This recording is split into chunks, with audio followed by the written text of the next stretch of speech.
We are now past the 60-day mark of Operation Epic Fury, and the initial invoice has finally arrived. The war with Iran has cost the United States roughly $25 billion so far.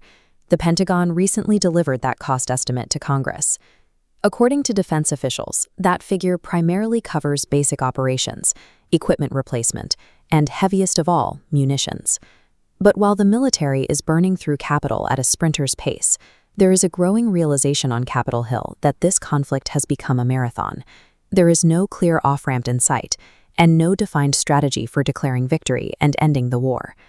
That $25 billion figure obscures the more permanent damage: depleted steel, lost time, and a compromised global security posture. The physical combat losses in the theater are severe. American forces have already lost advanced radar systems to incoming attacks, and those systems are incredibly complex and hard to replace. The drain on precision standoff weapons is even steeper. The military has burned through roughly a third of its ballistic missile intercept capacity and exhausted maybe half of the entire U.S. inventory of Tomahawk land attack missiles and high-altitude THAAD interceptors. You cannot simply buy these weapons off a shelf. Replenishing those heavily depleted stockpiles back to pre-war status requires a massive industrial effort that takes anywhere from 1 to 6 years per missile. The naval fleet is equally demanding. The USS Gerald Ford has been deployed for nearly a year on chaotic, ad hoc assignments, moving from initial staging near Venezuela directly into the Middle East to support the strikes. Extending these massive ships far beyond their planned deployments places incredible strain on the sailors and Marines aboard. Worse, it disrupts the strict maintenance schedules at domestic shipyards, creating a multi-year backlog that permanently cripples future fleet readiness. This animated diagram visualizes the direct contradiction with the Pentagon's own national defense strategy. That doctrine explicitly ranks China as the absolute priority threat to the U.S. homeland, while Iran sits further down the list at number 4. Yet the current distribution of assets tells a completely different story. Right now, the U.S. Navy has 3 entire carrier strike groups parked in the Middle East, leaving only 1 carrier operating in the vast Indo-Pacific region. To sustain the Iran campaign, the military has actively pulled vital resources, including Marine units and Patriot missile batteries, straight out of the Asian theater and redirected them to the Middle East.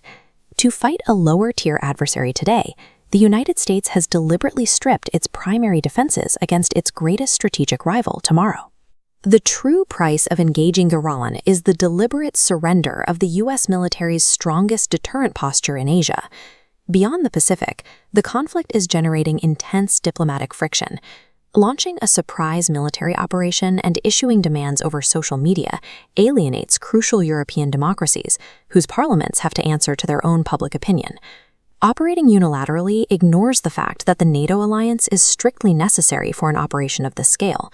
The United States requires their diplomatic legitimacy, as well as physical assets like minesweepers and allied naval ships to sustain the campaign. On the other side of the conflict, Tehran shows little incentive to negotiate. Iranian hardliners view resisting American forces as a core component of their regime's identity. Their strategy is remarkably straightforward. Knowing they cannot win a direct military war, they're willing to absorb severe economic duress, simply to bleed U.S. military resources while maintaining control over the Strait of Hormuz. Consequently, the U.S. finds itself trapped in an isolated war of attrition against an adversary whose primary victory condition is simply waiting until America runs out of patience and resources. That exhaustion is already taking root at home. While geopolitical theories are debated in Washington, it is the constituents across the country who are bearing the immediate brunt of the conflict's economic fallout. The conflict has triggered surging everyday costs, most visibly at the gas pump. When lawmakers are asked when Americans might see lower fuel prices and tangible relief, the harsh reality is that there is no timeline in sight. The United States can theoretically afford a $25 billion invoice. What it cannot buy back are the lost years of industrial military production or the newly exposed vulnerabilities across the globe.